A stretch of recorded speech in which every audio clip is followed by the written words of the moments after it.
Selamat pagi sahabat terkasih dalam Dharma. Namo Sangyang Adi Budaya, Namo Buddhaya. Perkenalkan, saya Jaya Bandu Brian. Dan saya Kirti Malini Michelle. Pagi hari ini kami akan membacakan pertapatan suci dalam bahasa Pali. Seluruh umat dipersilakan untuk bangkit berdiri di belakang matras dan bersikap anjali.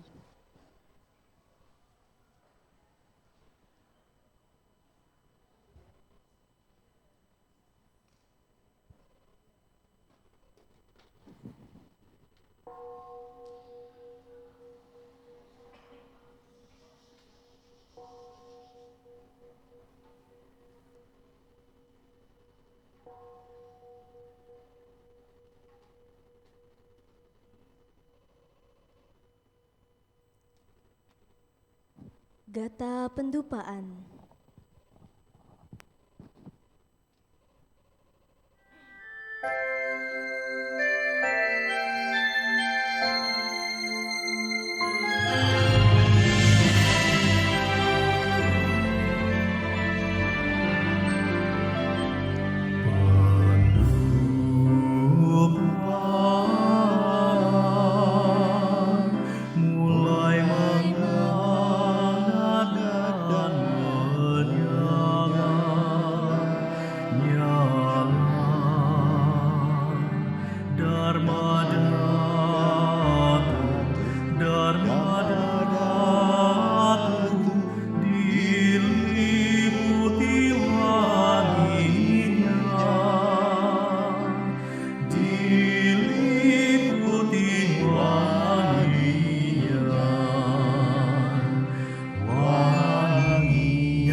Umat dipersilakan berlutut dan bersikap anjali.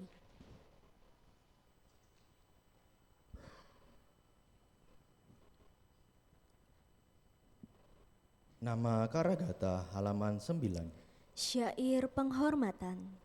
Bagawa yang maha suci telah mencapai penerangan sempurna. Dharma telah dibabarkan dengan sempurna oleh Bagawa. Sangga siswa Bagawa berperilaku baik. Di hadapan Buddha, Dharma, dan Sangga, aku bersujud. Arahang Samma Sambuddho Bhagawa Buddha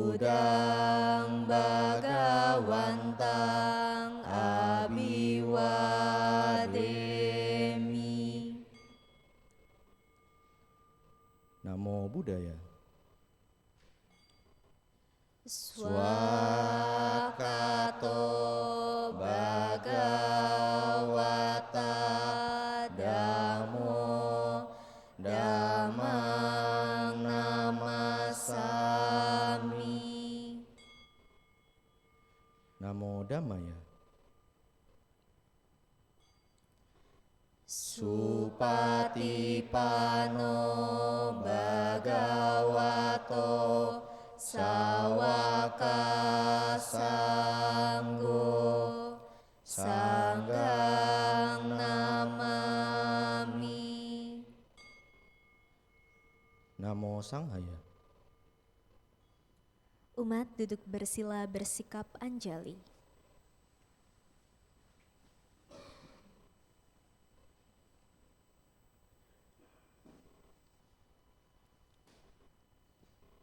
Wandana halaman 16. Syair penghormatan.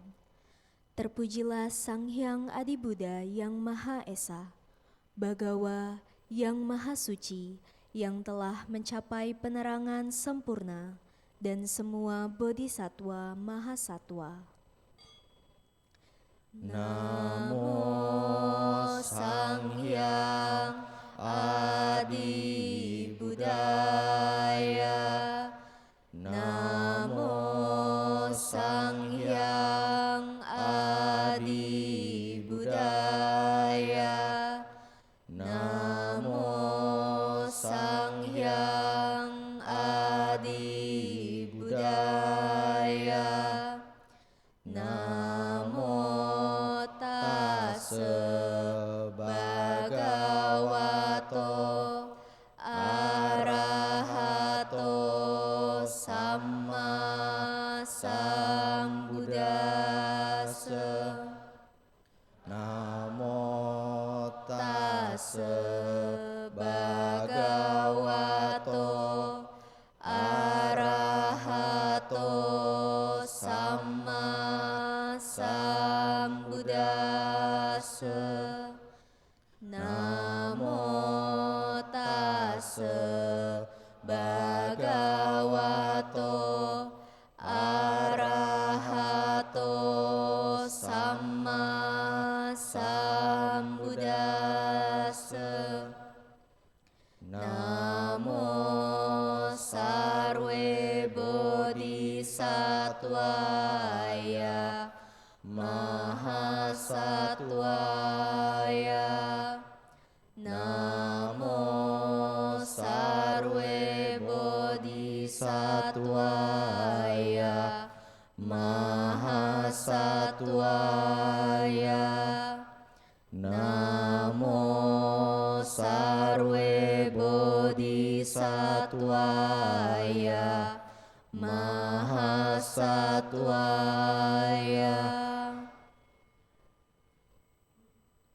Tisarana halaman 17.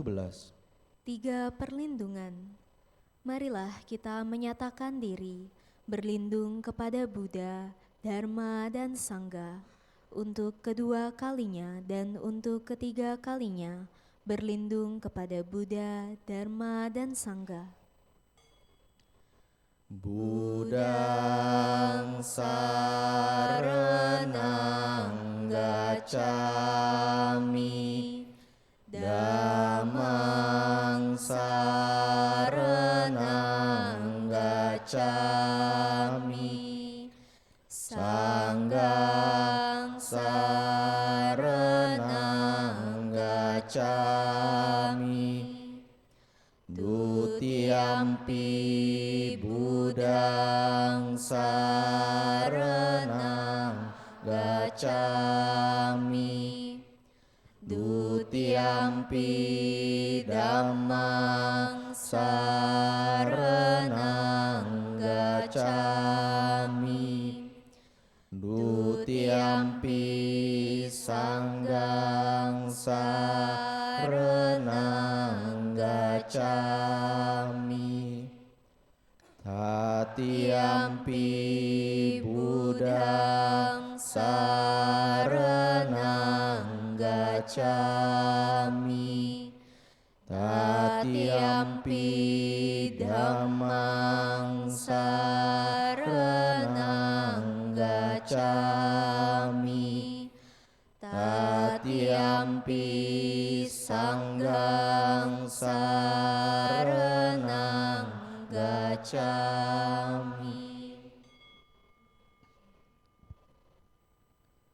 Pancasila halaman 18. 5 sila. Dengan melaksanakan sila, tidak membunuh, tidak mencuri, tidak berbuat asusila, tidak berucap yang tidak benar, tidak meminum minuman keras, akan membuahkan hasil terlahir di alam bahagia, memperoleh kekayaan dan mencapai nirwana. Marilah kita menyatakan tekad, berusaha melatih diri melaksanakan 5 sila. Panatipata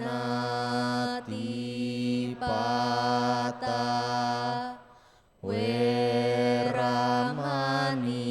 Sikapadang Samadhyami. Adinadana Weramani Sikapadang Samadhyami. Kamesu micacara Weramani Sikapadang Samadhyami.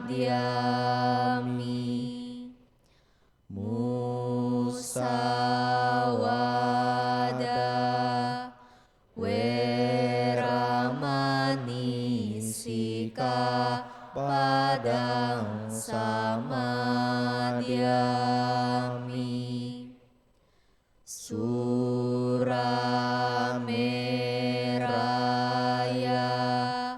Majapamadarthana Weramani Sikapadang Samadhyami.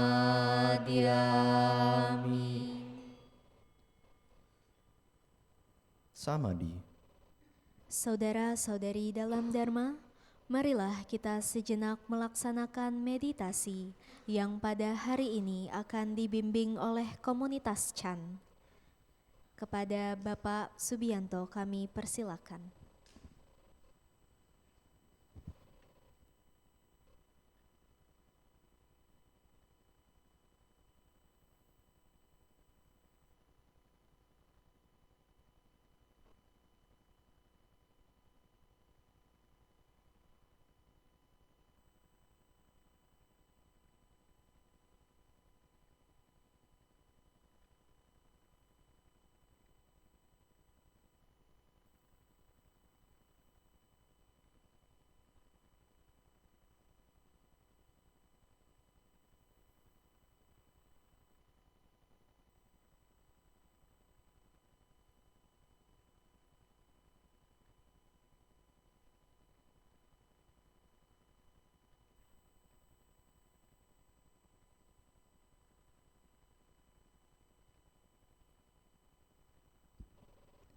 Selamat siang, Namo Buddhaya, teman-teman dalam Dharma. Mari kita bersama-sama berlatih meditasi duduk. Untuk sesi meditasi duduk ini, kita akan menggunakan metode Chan yang diajarkan oleh Master Sheng Yen. Buat teman-teman yang menggunakan kacamata, kita dapat melepaskan kacamata kita terlebih dahulu.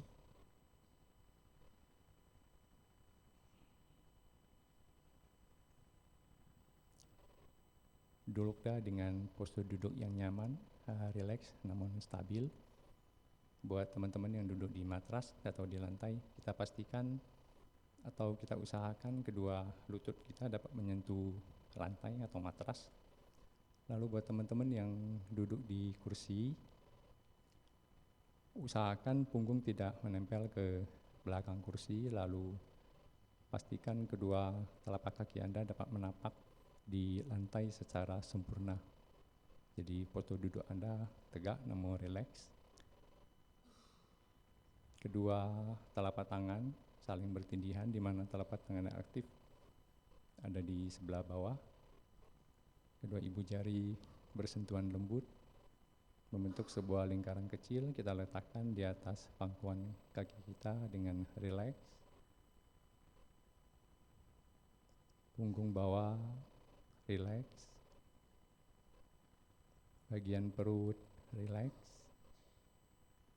Kedua bahu, lengan, dan telapak tangan rileks.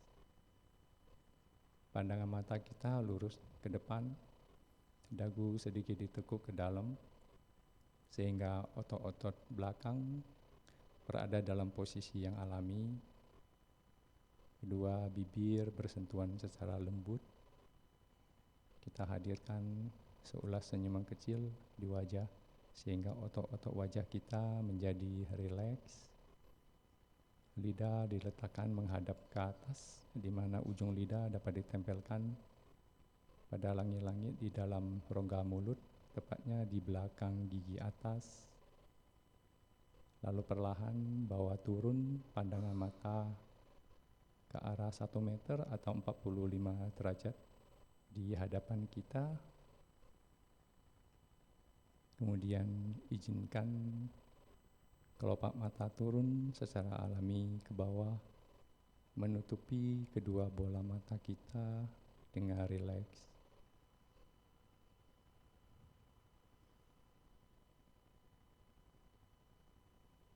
Sadari dan rasakan tubuh kita yang sedang duduk di sini.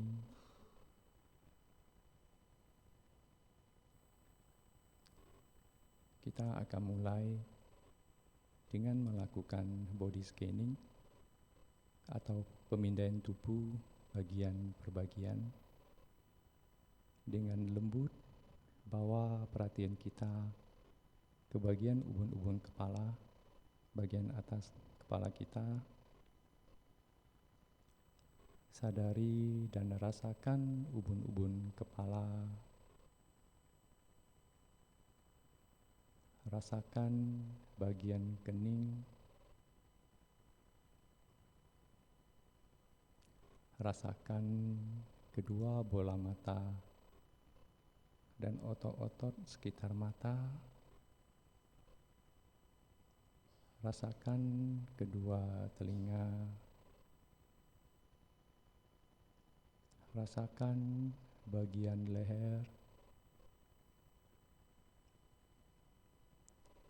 Rasakan keseluruhan otot-otot wajah.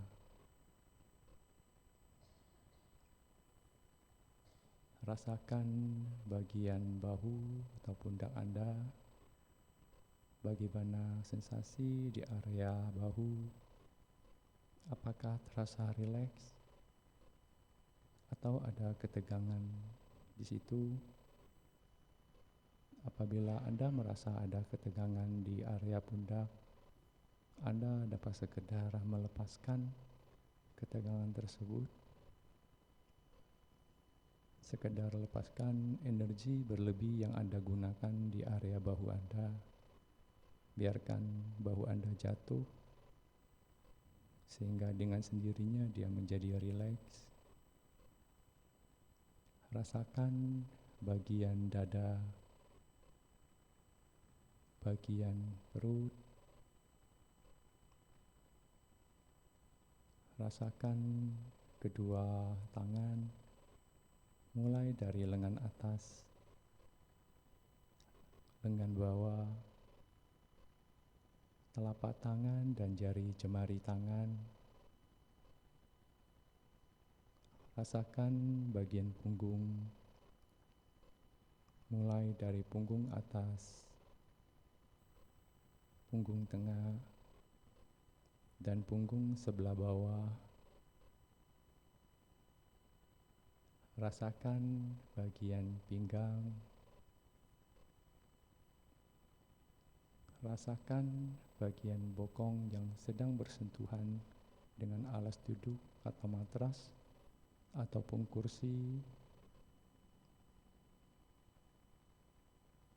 Rasakan kedua kaki, mulai dari bagian paha, betis, telapak kaki dan jari jemari kaki. Rasakan keseluruhan tubuh yang sedang duduk di sini.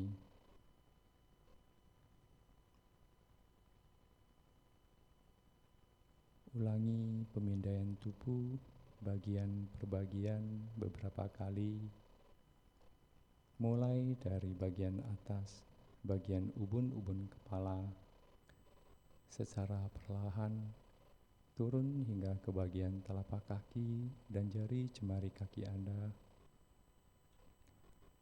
Sadari dan rasakan sensasi di setiap bagian tubuh yang Anda lewati.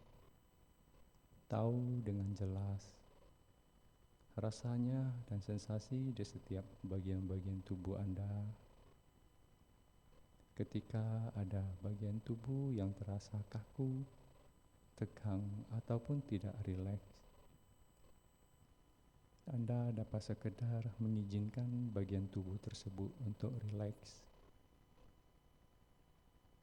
Rileks di sini bukanlah pemaksaan.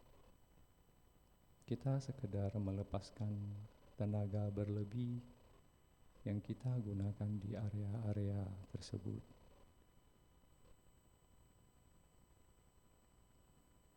Lakukan pemindaian tubuh bagian per bagian beberapa kali hingga keseluruhan tubuh menjadi semakin rileks dan semakin rileks.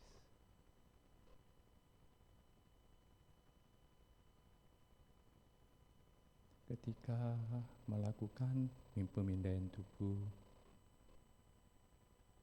apabila Anda menyadari bahwa pemikiran Anda berkelana atau ada pemikiran acak yang muncul, tidak apa-apa.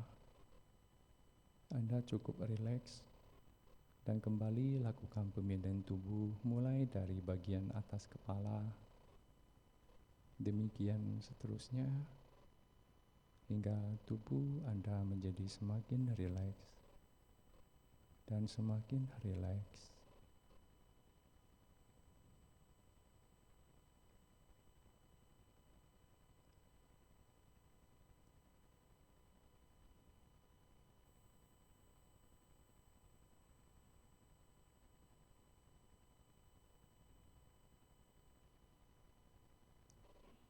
Apabila tubuh sudah menjadi semakin rileks, maka pikiran pun ikut menjadi semakin rileks. Tubuh dan pikiran mulai menyatu dalam kondisi yang rileks.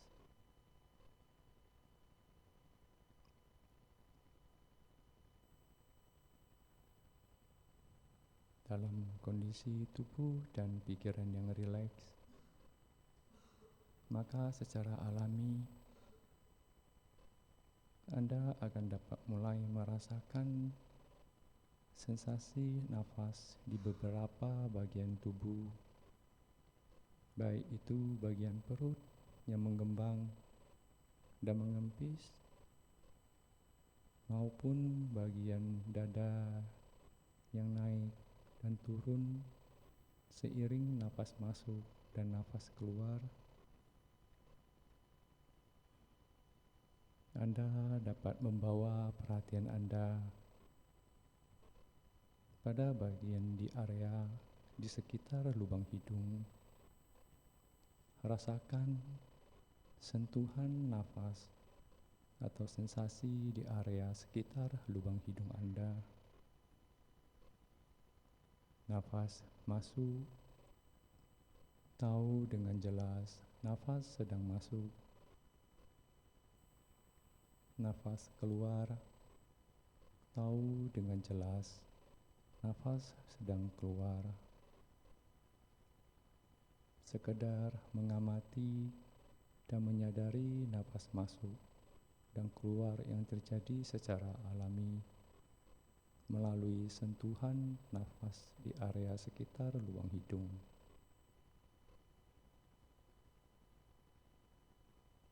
Izinkan nafas masuk dan keluar secara alami. Anda tidak perlu mengatur nafas Anda. Apabila nafas terasa panjang dan lembut, sekedar tahu nafas Anda panjang dan lembut. Apabila nafas terasa pelan, sekedar tahu nafas Anda pelan. Apabila nafas Anda terasa pendek, tidak apa-apa. Sekedar tahu nafas Anda memang pendek. Sekedar mengamati nafas masuk dan nafas keluar melalui sentuhan di area sekitar lubang hidung.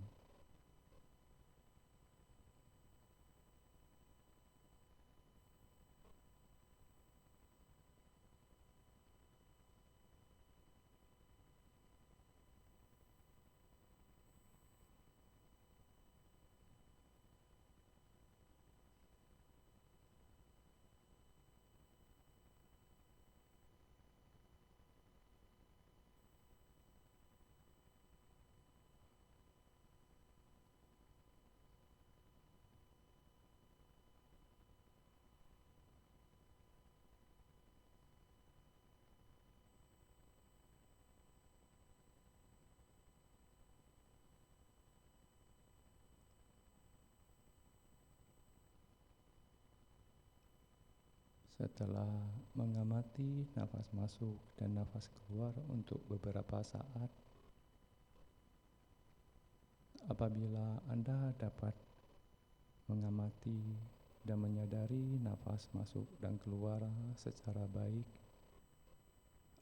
tetapi Anda menyadari banyak pemikiran acak yang muncul,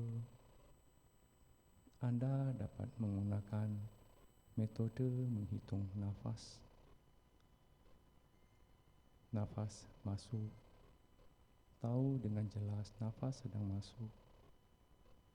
Nafas keluar, beri hitungan 1 di dalam batin. Nafas masuk, tahu. Nafas keluar, 2. Demikian seterusnya hingga hitungan yang ke-10. Kemudian Anda dapat mengulangi kembali hitungan dari angka 1.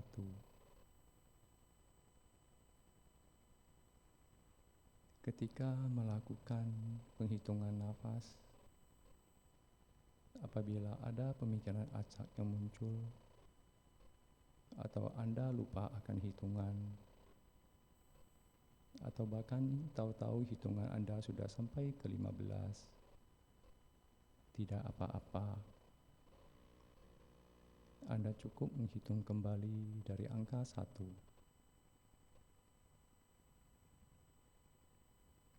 Latihlah metode menghitung nafas secara terus-menerus hingga pemikiran-pemikiran acak menjadi semakin berkurang dan Anda mulai kembali dapat mengamati nafas masuk dan nafas keluar dengan terus-menerus tanpa henti.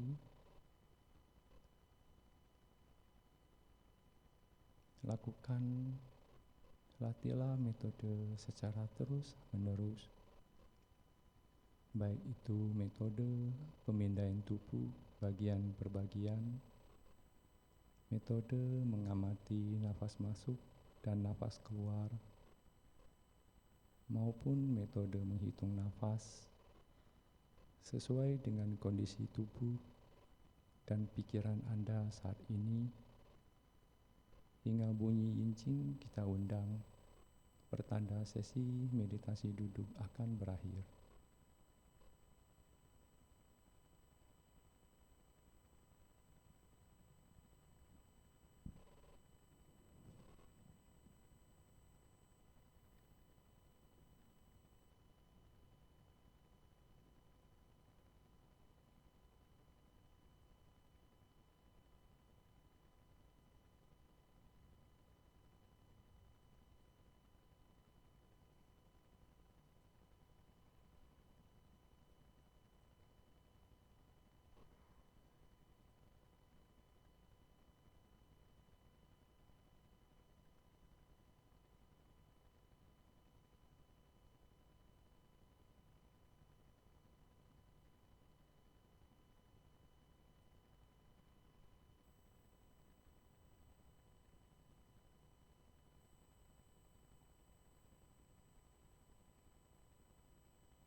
Dengan mata tetap terpejam, tariklah nafas 3 kali melalui hidung.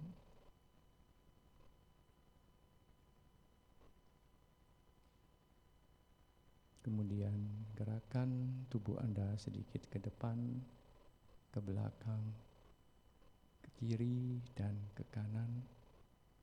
Kemudian lakukan 3 putaran kecil tubuh bagian atas searah jarum jam. Kemudian 3 putaran kecil berlawanan arah jarum jam. Gerak-gerakan jari jemari Anda dengan lembut. Bawa kedua telapak tangan bersikap anjali di depan dada. Perlahan bungkukkan badan Anda ke depan.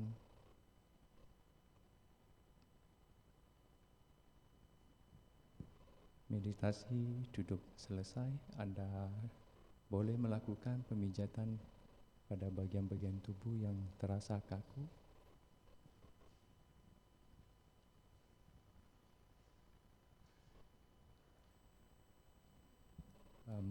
Sedikit informasi ya buat teman-teman semua. Hari ini agak beda ya. Hari ini di tanggal 21 Desember ditetapkan sebagai Hari Meditasi Internasional. Jadi itu menandakan bahwa meditasi itu penting. Jadi satu dunia mengakui, dan kita sebagai umat Buddha harusnya berbangga, dan lebih penting lagi mulai bermeditasi. Ya, terima kasih. Terima kasih komunitas Chan yang telah membimbing meditasi pada pagi hari ini. Saudara-saudari dalam Dharma, tiba saatnya kita mendengarkan sharing Dharma yang pada hari ini akan disampaikan oleh Upasaka Pandita Aganando Kolim yang merupakan Ketua Pusdiklat Agama Buddha Indonesia dan bagian dari pengurus MBI Pusat dan Lembaga Kepanditaan. Kepada Romo Kolim kami persilahkan.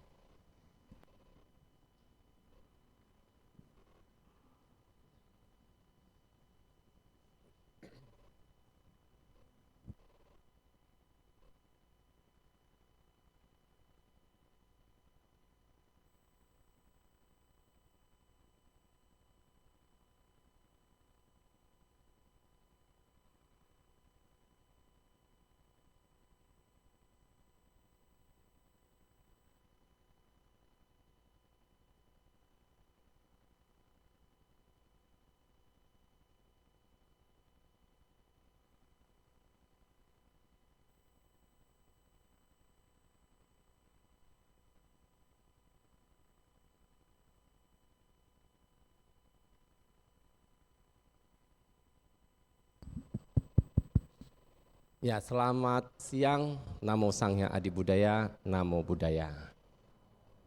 Bagaimana kabar? Akhir tahun siap-siap sudah? Ya, siap apa? Siap jalan-jalan ya? Ya, biasanya begitu ya. Tapi tahun ini ada yang jalan, ada yang enggak, ada yang mikir banyak untuk tahun depan seperti apa. Nah, dalam hidup setiap akhir tahun disambut dengan ada yang gembira, ada yang penuh harapan, tahun depan lebih baik dan seterusnya.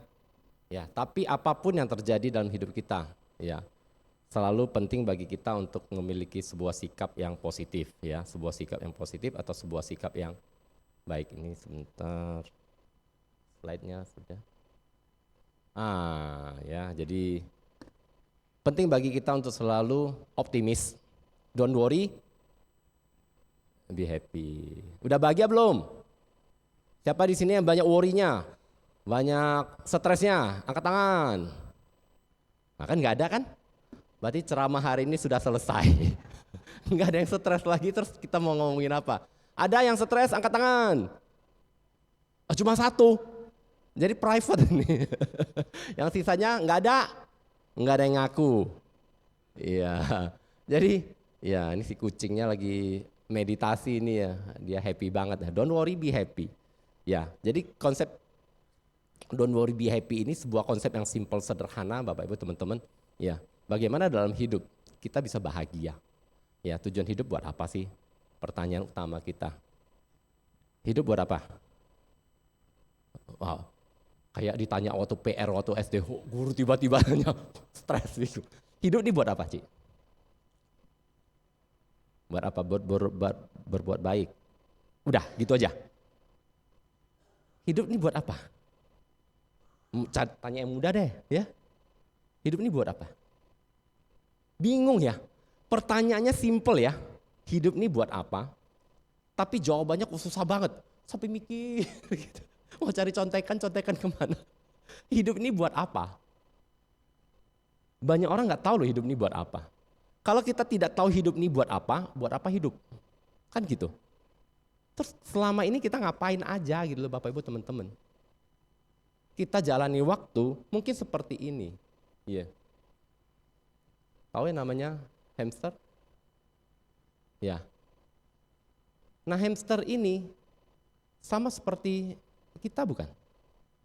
Bapak Ibu tahu hamster? Ya, sebentar ya. Tahu hamster? Ya. Hamster itu di dalam kandang, lari di dalam sebuah kincir gitu. Ya. Lari terus kan pagi, siang, sore, malam. Sampai di mana dia sekarang dah? Masih di sana? Masih di sana. Mau lihat hamsternya enggak? Hamster. Coba lihat ke kiri, lihat ke kanan. Ini kita mirip enggak sih? Pagi, bangun, sarapan selesai, kerja kan? Pulang, makan, tidur. Terus besoknya kerja lagi. Udah sampai di mana sekarang? Sampai di Ekena Serpong. Ya, hari Minggu datang ke Ekena Serpong, besok aduh Senin lagi. Kerja lagi. Dan kita seperti hamster yang muter terus tanpa henti. Ya. Sampai kapan? Enggak tahu. Kapan-kapan. Dan inilah yang Buddha sebut sebagai roda samsara. Kita terjebak di dalam sebuah lingkaran yang namanya 31 alam kehidupan. Dan kita berada di sini sudah dalam jangka waktu yang sangat panjang. Dan kita masih ada di sini sampai hari ini. Masih betah gitu kan. Dan kita berlari pagi, siang, sore, malam kerja, habisin waktu dan seterusnya. Tapi masih di sini melulu. Inilah namanya duka. Dan Bapak Ibu teman-teman, suka nggak suka, ya kita jalani hidup ini ya seperti ini. Tiba-tiba udah tua. Ya, waktu kecil pengen cepat-cepat besar ya, betul ya. Sekarang udah gede nih, pengen kecil lagi nggak? Pengen ya, pengen banget. Waktu kecil nggak usah bayar SPP, nggak usah bayar iuran, nggak usah bayar apapun. Nggak mau tahu, happy, pengen cepat besar nggak? Wah kalau nanti besar ya, wah besar, wah bayangannya gede. Udah besar pengen jadi kecil lagi. Artinya apa? Hidup ini penuh dengan ketidakpuasan. Kita pengen balik lagi ke masa dulu. Tapi apakah ketika kita balik jadi kecil lagi happy nggak? Nggak happy. Waktu kecil nggak happy, waktu dewasa nggak happy. Terus kapan happy? Nanti kalau udah mati gue happy deh. Yakin? Ya, kalau masuk alam surga, kalau jadi peta gimana? Atau lahir lagi jadi manusia? Aduh, lahir lagi.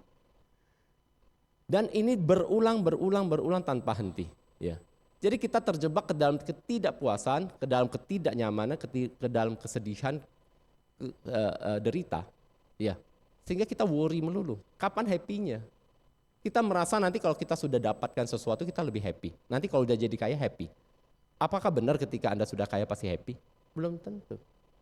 Ya. Begitu banyak aspek yang membuat kita tidak bahagia. Jadi Bapak Ibu teman-teman, ya. Kalau kita bicara tentang kebahagiaan ini kita harus memahami ajaran Buddha, ya. Apa yang dikejar dalam hidup? Ya. Itu sih. Si untung sama selamat kan. Betul ya? Kita kejar namanya untung sama selamat kan. Pokoknya kalau ada untung, dimanapun dikejar.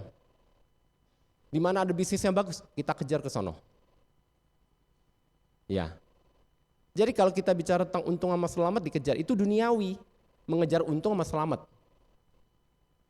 Dulu kalau umpanya masih kenal SDSB nggak? Zaman tahun 80-an. Yang kenal siapa? Yang pernah dengar? Tahu SDSB. Nah, kalau yang kenal kita nggak usah tanya umurnya berapa ya. Udah ketahuan umurnya berapa. Jadi nanya orang jangan umur lu berapa, tersinggung dia. Lu tahu nggak SDSB dulu? Oh tahu. Berarti udah tahu umurnya berapa. Ya, waktu zaman itu kan pasang nomor, di sana lo ya, di Tangerang ujung lo, wah Cun kasih nomor, pergi nggak? Pergi. Mau ke kuburan juga pergi kok. Ya, ke tengah hutan pergi nggak? Pergi juga. Ngejar apa? Ngejar itu tuh, si Untung tuh. Untung dikejar terus. Kalau lagi sakit, di sana tuh pengobatannya bagus, alternatif. Sampai ke ujung dunia, pergi nggak? Pergi. Kejar siapa? Selamat. Ya, Untung sama Selamat dikejar melulu. Inilah konsep di mana namanya manusia termasuk kita. Secara duniawi, lakukan ini terus menerus. Tetapi ketika kita bertanya ke yang lebih detail, Bapak Ibu teman-teman, hidup ini buat apa sebetulnya? Kalau kita telah belajar agama Buddha, ajaran Buddha, hidup ini buat apa? Kalau kita balik lagi flashback kepada yang namanya tadi hamster. Untuk bisa keluar dari 31 alam ini kan. Selama kita masih terjebak di dalam 31 alam ini tanpa henti, maka kita selalu menderita. Jangan berharap, saya jadi dewa, udah happy loh. Tapi dewa juga masih bisa turun ke alam penderitaan. Jadi Brahma masih bisa. Artinya apa? Bapak Ibu teman-teman, kita disadarkan belajar ajaran Buddha sudah memahami konsep dasar. Kenapa hidup ini kita jalani? Buat apa hidup? Kalau kita lihat tadi hamster berarti kan muter-muter 31 alam. 31 alam ini supaya dia tidak terjebak di dalam, dia harus keluar. Sama Bapak Ibu teman-teman. Iya. Kita kenal adanya namanya Buddha. Buddha tahu ya? Nah, Buddha beliau. Oke, tapi Buddha ini adalah sebuah sebutan atau sebuah gelar atau sebuah konsep. Buddha itu yang sadar, yang bangun. Untuk jadi Buddha emang harus bangun? Kan gua udah bangun sekarang. Nah, bangun dari apa? Bangun dari ilusi dan persepsi. Bangun dari sadar dari keterjebakan kita di dalam 31 alam ini. Buddha itu artinya kita yang sudah menyadari. Saya sudah paham. Oh iya, yang menjebak saya itu apa sih? Tanha. Yang menjebak saya, kemelekatan. Yang menjebak saya apa? Nafsu. Oke, kita keluar dari sana jadi Buddha. Nah, Bapak Ibu teman-teman, konsep dasar ajaran Buddha adalah kalau ditanya, tujuan hidup kita buat apa? Bukan jadi kaya lagi, bukan jadi sehat, bukan jadi ini. Tapi kalau tujuan tertingginya adalah menjadi Buddha. Ya, jadi Bapak Ibu teman-teman hari ini ketika kita belajar datang ke vihara, ya kalau tujuannya jadi kaya raya, akhirnya apa? Pada minta-minta, ya kan? Kalau udah lagi susah kan, baru cace kan? Lagi susah cace kan? Ya, di sini ada orang Medan nggak? Ada orang Medan mana? Orang Medan. Ya, kalau udah dapat rezeki, cace, gitu katanya. Tahu artinya? Yang nggak tahu, kalau cace itu vegetarian, ya. Kalau cace bahasa Hokkien Medan makannya banyak. Jadi kalau sudah happy lupa gitu. Nah, jadi kita balik lagi kepada tujuan dasar kita menjadi Buddha. Nah, untuk bisa mencapai itu kita butuh proses. Nah, kita harus memahami apa yang kita kejar, untung sama selamat. Secara duniawi, ya kita mengejar untung dan selamat. Ya, kalau kita bilang, semua jadi Buddha, pelatihan dirinya nanti susah loh, meditasi susah, banyak komplainnya. Kita simple dulu deh, untuk bahagia sekarang di duniawi, saya harus ada untung sama selamat. Nah, nanti kita lihat, yang bisa membuat kita bahagia itu apa? Yang bisa membuat penderitaan itu apa? Siapa sih yang bisa membuat kita bahagia? Siapa sih yang membuat kita menderita? Ya, jadi kalau kita lihat, apa yang dihindari? Manusia selalu menghindari penderitaan, nggak mau yang susah-susah. Sulit untuk menerima kenyataan yang tidak sesuai dengan harapan. Jadi kita belajar Dharma, sebenarnya kata kuncinya apa sih? Supaya kita bisa menerima loh. Kita belajar Dharma ini, hari ini datang ya, nanti ya. Semua materi ini kata kuncinya kepada menerima. Menerima kenyataan yang tidak sesuai harapan. Menerima penderitaan sebagai bagian dari karma. Menerima. Bisa nggak kita terima? Intinya itu, ya kan? Kalau kita nggak bisa menerima, problem. Kita menderita. Penderitaan kita karena kita tidak bisa menerima. Ya, sakit wajar nggak? Setiap orang pasti sakit nggak? Terima nggak?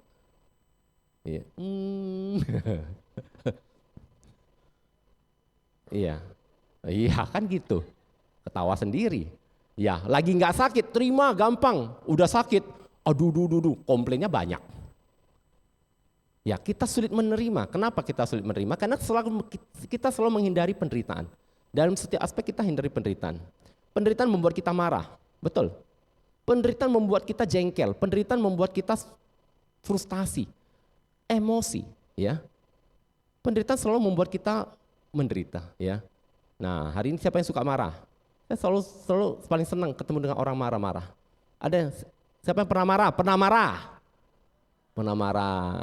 Iya, marah dulu baru mikir atau mikir dulu baru marah? Marah dulu. Wah, kompak banget jawabannya ya. Lu bayangin aja. Ya, bapak-bapak harus banyak sabar. Ya, karena jawabannya udah kompak kayak gitu. Yang jawabnya di sini paling kenceng lagi. Bapak-bapak nggak berani jawab. Ya, takut mereka, ya kan? Siapa yang suka marah? Suka marah, yang suka marah. Sini. Enggak. Saya mesti mandangnya kemari nih. Oh, ada yang suka marah, masih ada yang suka. Yang hobi marah. Oh, bedanya suka marah sama hobi marah gimana? Dia kalau ketemu kawan misalnya kan, terus lihat dia gini-gini terus dia tadi. Kenapa lu masuk angin? Enggak. Badan lu pegel? Enggak. Kenapa? Iya, badan gua enggak enak. Hari ini belum marah-marah soalnya. Nah, itu udah hobi marah. Tapi ada orang kayak gitu enggak? Ada. Modelnya kalau udah marah dia plong. Ayo, siapa yang kalau udah marah plong? Angkat tangan. Iya kan? Udah marah kayaknya nyaman. Betul? Tapi yang dimarahin gimana? Nyaman enggak? Plong enggak?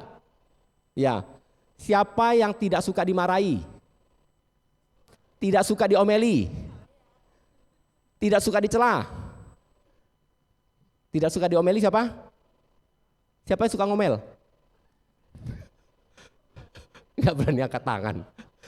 Saya tidak suka diomeli. Nah, tapi siapa yang suka ngomel? Angkat tangan juga dia. Tidak suka diomeli tapi suka ngomeli. Tidak suka dimarahi tapi suka memarahi. Ini kan dunia ini kadang-kadang kan seperti itu. Ya, dalam hidup kita ingin bahagia, tapi kita lupa bahwa makhluk lain juga ingin bahagia. Konsep dasar adalah semua makhluk ingin bahagia, tidak ada yang mau menderita. Ketika kita bahagia dengan memarahi, plong, tapi ada makhluk lain yang tersakiti, problem. Ya, dan kalau kita lihat ya, untuk yang suka marah, oke, ada kabar baik. Oke, kabar baik tuh, ya, kabar baiknya tetangga gua, tukang bakso lewat marah. Orang jogging lewat marah. Iya bener. Ya. Orang lewat jual ketoprak marah dia. Tetangga. Ya. Nanti kalau datang saya kenalkan dengan tetangga saya, ini dia. Coba lihat. Buka. Ya, yang suka marah siapa? Tetangga kita ada kayak gini. Ketemu orang langsung modelnya begitu dia mukanya. Nah, kira-kira kalau muka Anda seperti ini, ya sudah. Ya itu mirip tetangga saya. Kenapa? Ya, lihat muka dia aja kita udah rasanya gimana gitu ya. Dia kan tukang marah. Apa bedanya seekor guguk ini, seekor anjing, tetangga kita dengan kita? Bedanya apa? Enggak ada bedanya. Dia bilang langsung enggak ada bedanya. Kalau kita cuma bisanya marah, enggak bisa mikir, sama enggak dengan teman kita ini? Sama kan? Dia juga bisa marah. Kenapa lu marahin tukang bakso? Lu coba tanyain dia, kagak ngerti pokoknya gue marah duluan. Ya, karena banyak sekali ya orang yang habis marah nggak mikir. Kalau ada sebagian orang mungkin habis marah masih mikirin orang lain. Tapi kalau yang sudah hobi marah, habis marah mikirin nggak? Emang gue pikirin lu mau nangis kek, mau tersinggung kek? Dia nggak peduli. Akhirnya apa? Kita membuat hidup kita menderita. Ya, kita banyak worry-nya. Kemarahan itu kan karena kita worry, karena kita tidak secure, kita tidak merasa nyaman, aman. Kita marah-marah terus ya. Jadi ingat baik-baik kalau misalnya mau marah, ya gambar ini boleh di-save, setiap kali mau marah lihat dulu. Nanti nggak jadi marah tuh. Ya, kayaknya gue mirip nih muka gue kayak gini. Ya habis itu pakai cermin. Karena orang yang marah, mukanya kadang-kadang nggak kelihatan sendiri kan. Kita kan nggak tahu muka kita lagi marah kayak gimana. Ya, jadi kalau lagi mau marah kita lihat oh ya muka gua kayak gini kalau lagi mau marah. Nah kemarahan itu membuat kita makin tidak nyaman, kita worry. Dalam hidup semakin worry kita semakin mudah marah. Jadi kita belajar mengendalikan kemarahan. Salah satu cara untuk bahagia adalah kendalikanlah kemarahan. Karena kemarahan ini membuat semua, termasuk sel-sel tubuh kita itu rusak. Ya. Kemarahan-kemarahan yang terpendam nanti jadi dendam, kebencian, itu bisa menciptakan berbagai penyakit. Ya. Dari segi medis dikatakan bahwa banyak penyakit termasuk kanker itu bisa dimulai dipicu dari kemarahan. Ya, ketidaknyamanan. Jadi kemarahan ini bisa membuat kita sakit secara batin dan fisik. Buddha ibaratkan kemarahan itu seperti kita melemparkan bara api, pegang bara api, mau lempar kepada orang lain. Sebelum kita lemparkan kepada orang lain, yang terbakar siapa? Tangan siapa? Tangan kita sendiri dulu. Jadi kemarahan adalah sebuah proses di mana kita menyakiti diri kita. Ya, oke. Mengapa kita marah? Kenapa kita bisa marah? Kenapa kita merasa tidak nyaman? Mengapa kita tidak merasa aman sehingga kita marah? Ya, penyebabnya simpel sederhana ya. Penyebabnya apa? Ya, Buddha jelaskan, loba dosa moha. Ya, loba, keserakahan. Mudah nggak kita marah karena loba? Loba itu apa sih maksudnya? Oke, saya kasih simpel sederhana ya, loba, keserakahan. Contoh, misalnya hari ini, ya. Siapa namanya? Melia, Willia. Cik, namanya siapa? Dharma, Willia Dharma, ya.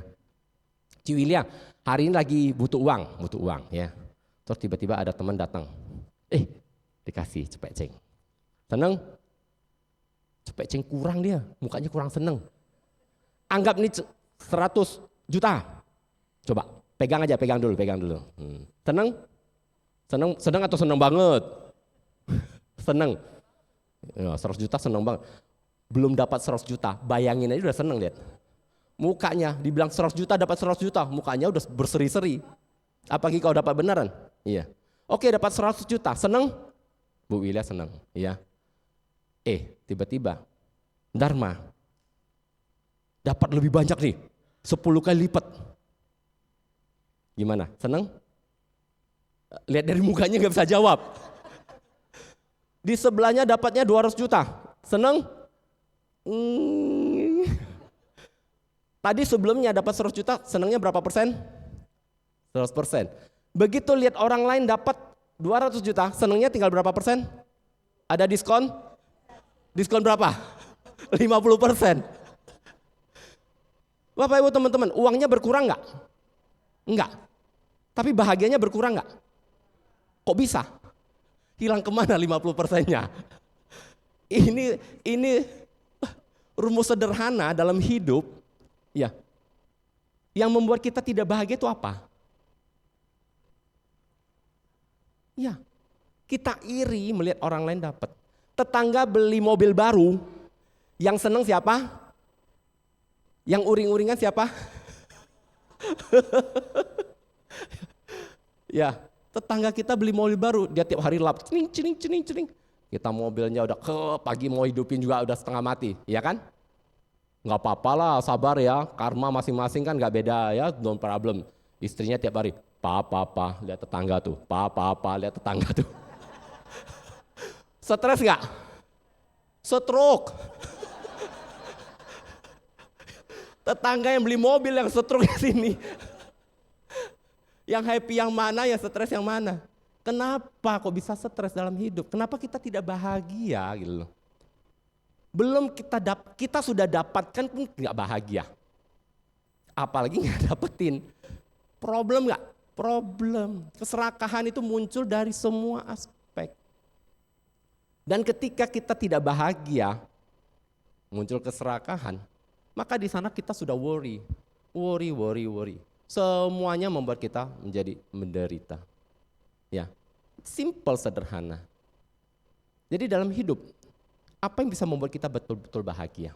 Apa yang paling berharga dalam hidup? Menurut kamu apa paling berharga? Dharma? Kenangan. Oh, ketenangan, kok kira kenangan. Kenangan sama siapa? Ketenangan. Tenang tapi nggak punya uang? Bunyinya gitu. Ya. Paling bahagia? Apa itu artinya? Ada yang bisa terjemahkan? Kita puas kan apa aja tetap senang. Rasa puas. Iya. Bagus, kasih applause dong. Nasihat dari orang tua. Kepuasan, rasa syukur. Iya. Tapi kalau umpamanya lagi punya uang, mudah nggak bersyukur? Lagi nggak punya uang, mudah nggak bersyukur? Dikejar pinjol, mudah nggak bersyukur? Dibayar tagihan, besok pagi mau bayar tagihan uang sekolah, mudah nggak bersyukur? Belum tagihan belum datang udah mumet ya. Dan stresnya emak-emak itu menular ya, penyakit menularnya yang paling cepat nih. Iya, dia stres, semua stres nih. Satu keluarga stres. Bagi orang yang nggak punya uang, yang paling berharga bagi dia saat itu apa? Uang. Bagi yang sakit, sehat. Nah, sebenarnya yang paling berharga itu apa sih? Ya. Kadang sangat sulit ketika kita jelaskan yang paling berharga mana. Ya. Yang paling berharga adalah kalau kita bisa menerima. Ya, yang tadi namanya puas bersyukur adalah ketika kita mampu menerima. Ya. Mampu menerima dan kita menyadari. Oke, level menerima itu beda-beda ya. Level paling dasar ya itu nggak bisa menerima. Sedih, nangis, komplain melulu. Siapa yang suka komplain di sini? Ya. Dalam hidup banyak orang yang suka komplain. Karena kenapa? Dia tidak puas. Dia tidak bisa menerima. Ya, pada level paling bawah itu orang yang stres. Ya, yang tidak bisa menerima. Oke, saya bisa menerima. Tapi levelnya masih yang ya biasa-biasa aja. Level menerima itu apa? Yang di Jawa namanya untung. Ya kan? Nyebrang jalan ketabrak dung. Untung cuma luka-luka. Untung tuh. Ternyata luka-lukanya parah. Untung masih hidup. Ya. Dung ketabrak meninggal. Untung matinya cepat. Pokoknya masih untung melulu. Di sana nggak ada ruginya. Untung aja. Untung itu adalah untung yang dengan konsep nasib. Takdir. Udah nasibnya begitu ya udah untungnya begitu ya selesai gitu. Jadi tidak berpikir lebih. Pokoknya untung aja selesai. Itu pasif. Tapi kalau kita belajar Buddha Dharma, maka kita harus punya untung yang namanya aktif. Kenapa? Kita harus memahami hukum karma. Kita harus memahami hukum sebab akibat. Dengan memahami karma, kita jadi tahu. Ya.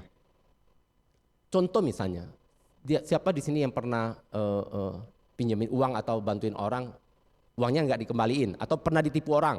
Ada? Banyak? Banyak ya? Banyak. Siapa yang sering nipu orang? Angkat tangan.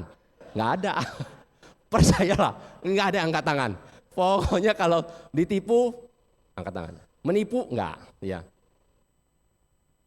Nah, masih keinget nggak? Masih stres nggak? Ditipu sekian ratus juta. Ada yang sampai ditipu sekian M. Ada yang stres? Banyak. Ya. Terus solusinya gimana? Menerima. Tapi setiap kali ingat, marah lagi nggak? Marah lagi. Setiap kali ingat, kecewa lagi. Nah solusinya bagaimana Bapak Ibu teman-teman? Lepas. Oke, gampang nggak lepas?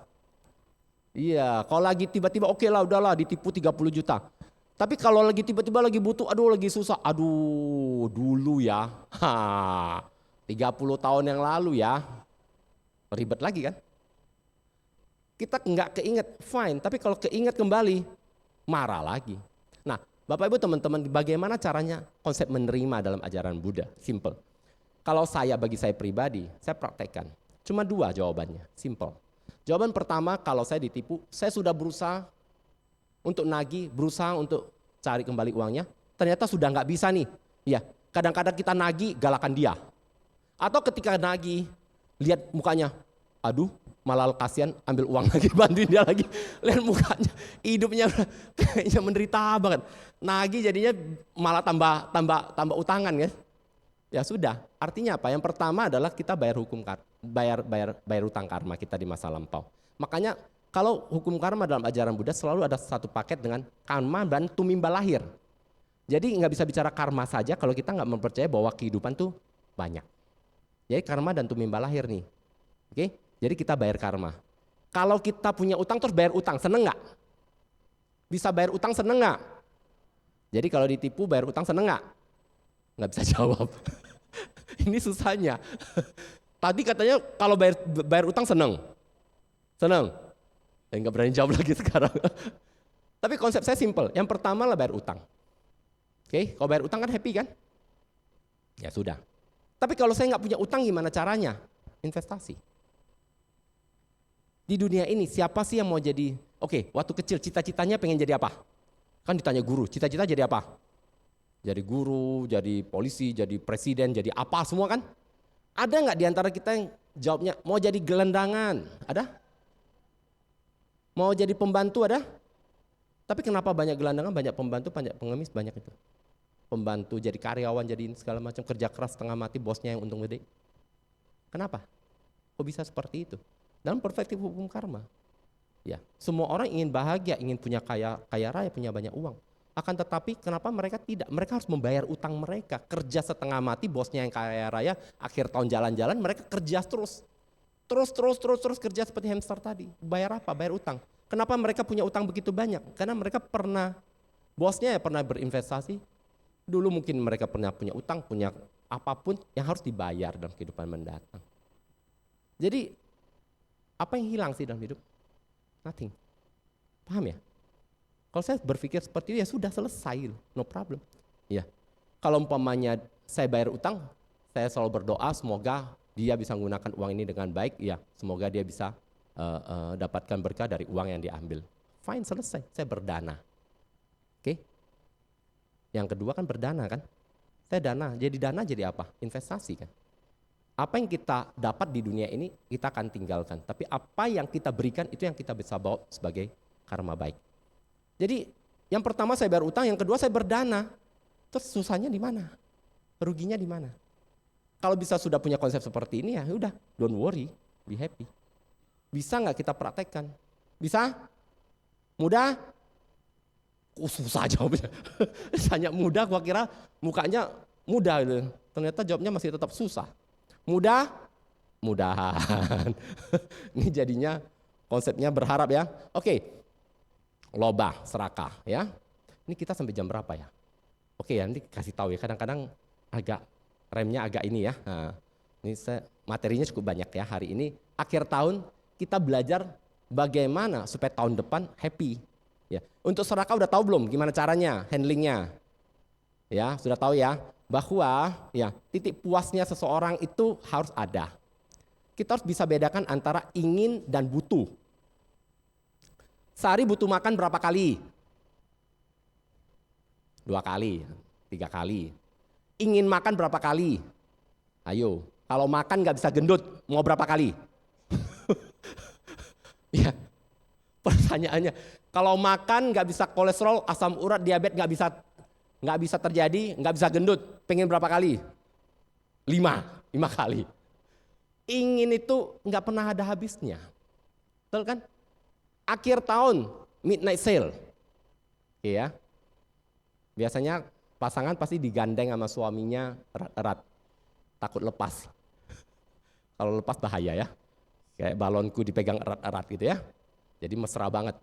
Nah, pas midnight sale, baju tinggal 1 yang di sale 50%. Rebutan nggak? Emak-emak rebutan nggak itu?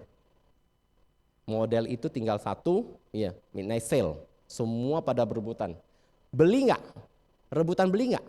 Nggak bisa jawab nih. Nggak bisa jawab, dari matanya udah kelihatan soalnya jawabannya. Beli karena ingin atau karena butuh? Ingin. Pulang ke rumah bawa, taruh, suami tanya, "Mah, model gini kan sudah ada 8 di lemari. Ada jawabannya? Mau bantu saya jawab?" Ada jawabannya? Ini ada model kancing di sampingnya, beda dikit. Warnanya beda. Pokoknya sabar. Jawabannya sudah tersedia. Sebelum pulang ke rumah udah ada jawaban. Nah, problemnya adalah kita terjebak ke dalam ingin. Kita ingin lebih. Sampai kapan? Sampai kita menang. Contoh tadi, dapat 100 juta. Orang lain semua dapat cuma 10 juta. Seneng? Tadi senengnya makin bertambah atau makin berkurang? Kalau semua orang yang lain cuma dapat 10 juta, sendiri dapat 100 juta. Senengnya kali lipat nggak? Kali lipat. Tapi ketika orang lain dapat lebih banyak, senengnya diskon nggak? Diskon. Yang membuat kita bahagia dan sedih itu apa sih kan? Kebayangkan? Ketika kita tidak puas, kita sedih. Ketika kita puas, apalagi puasnya, wah orang lain semua kalah nih dibanding gua. Wah makanya kita happy. Makanya ada istilah, susah lihat orang senang, senang lihat orang susah. Ya itulah yang kita praktekkan. Banyak sekali praktek dalam hidup kita yang membuat kita nggak happy. Kenapa? Bukan karena kita kurang, tapi karena orang lain berlebih. Jadi cobalah kita atur kembali. Ya, apa sih yang membuat kita bahagia? Karena kalau tidak ada remnya, belong, setiap saat apapun akan membuat kita sedih.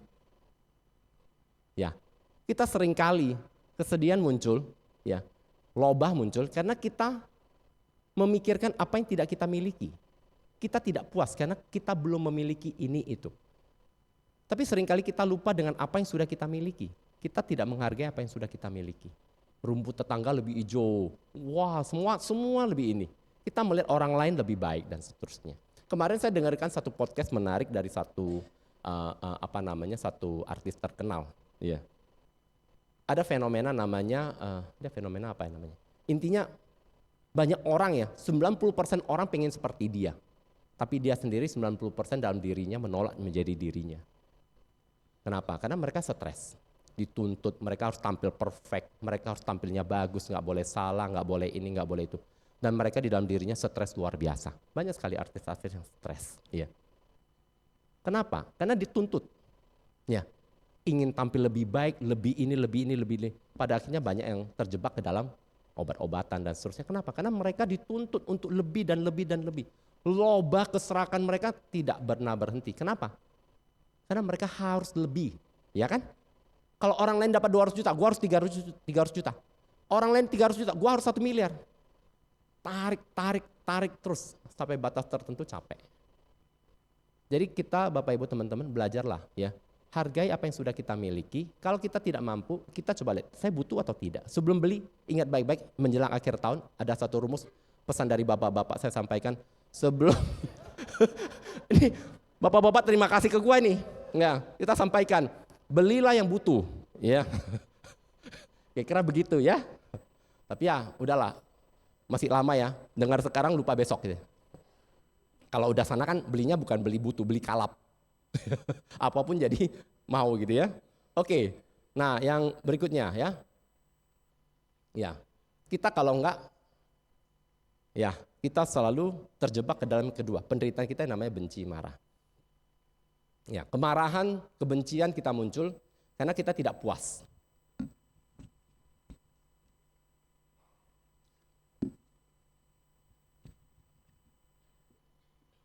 Ya. Saya ceritakan satu cerita, ya. Siapa namanya? Tuti. Nah, Tuti ini. Tuti udah punya uang 20 juta nabung. Mau beli iPhone terbaru. Wah, mau beli handphone terbaru ya. Sore-sore pulang dari kerja, dia berangkat ke ke toko handphone. Sampai ke toko handphone, wah seneng kan. Mbak, ketemu si mbak, gue punya 20 juta. Handphone apa yang paling bagus? Si mbaknya keluarin, oh ini handphone ini segala macam. Sampai jam 7 malam, 7:30, toko udah mau tutup. Tapi ya belum puas. Lihat lagi. Si mbaknya kira-kira gimana? Layani udah 1,5 jam, 2 jam layani. Cuma layani satu customer aja. Sampai sudah mau tutup toko, nggak jadi, nggak deal nih.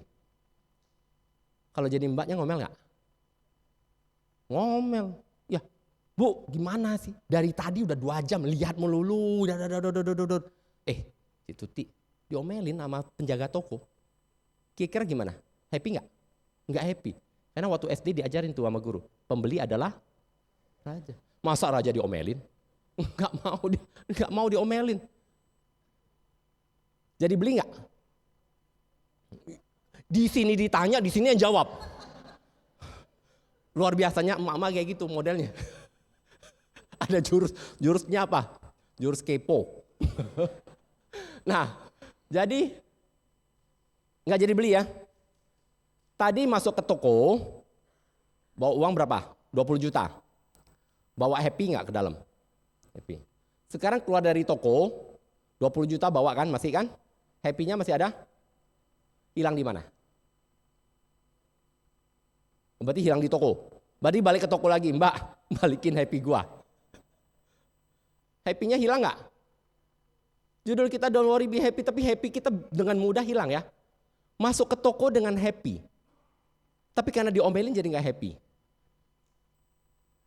Di kantor lagi seneng-seneng nih, wah naik jabatan, naik gaji, ya kan? Baru sampai ke rumah, tiba-tiba ketemu istri. Diomelin, kok malam banget pulang? Ini masih happy? Bush, hilang. Banyak sekali kejadian-kejadian dalam hidup kita. Happy kita mudah sekali hilang. Bahagia kita tuh mudah sekali menguap. Dengan satu tindakan kita, hilang. Sangat mudah. Kok bisa? Hilangnya di mana? Nah, kita harus pahami ini. Kalau kita tidak pahami konsep hilangnya kebahagiaan kita, maka judul kita don't worry be happy percuma. Kita worry melulu, nggak bisa happy. Karena kita nggak tahu kenapa happy gue bisa hilang. Kenapa bahagia gue bisa lenyap. Dari mana lenyapnya? Kenapa kok bisa lenyap? Nah, kita harus memahami konsep dasarnya apa. Ya. Jadi ketika kita bicara tentang si Mbak ini, sekarang saya buat satu cerita. Ya, ada seorang gadis, ya, seorang ibu-ibu muda baru 25 tahun, udah married 4 tahun. Iya. Dia ketemu suaminya, nggak mau kerja, mabuk-mabukan, berjudi, tiap hari kadang-kadang bisa pukul dia. Udah punya anak 3 tahun. Hari itu anaknya sakit-sakitan dan dia biasa titip ke tetangga. Suaminya nggak mau tahu. Dari pagi dia harus kerja, dia titip ke tetangga dari tadi, malam ini mesti ada uang, anak kamu harus bawa ke dokter nih, udah sakit 3 hari nih, nggak boleh dibiarin. Tapi uang nggak punya. Sampai ke tempat kerja, dia mau kasbon sama bos. Bos bilang kamu kasbonnya udah 3.366 kali, udah banyak banget, nggak bisa. Ya, sekarang bisnis lagi sepi.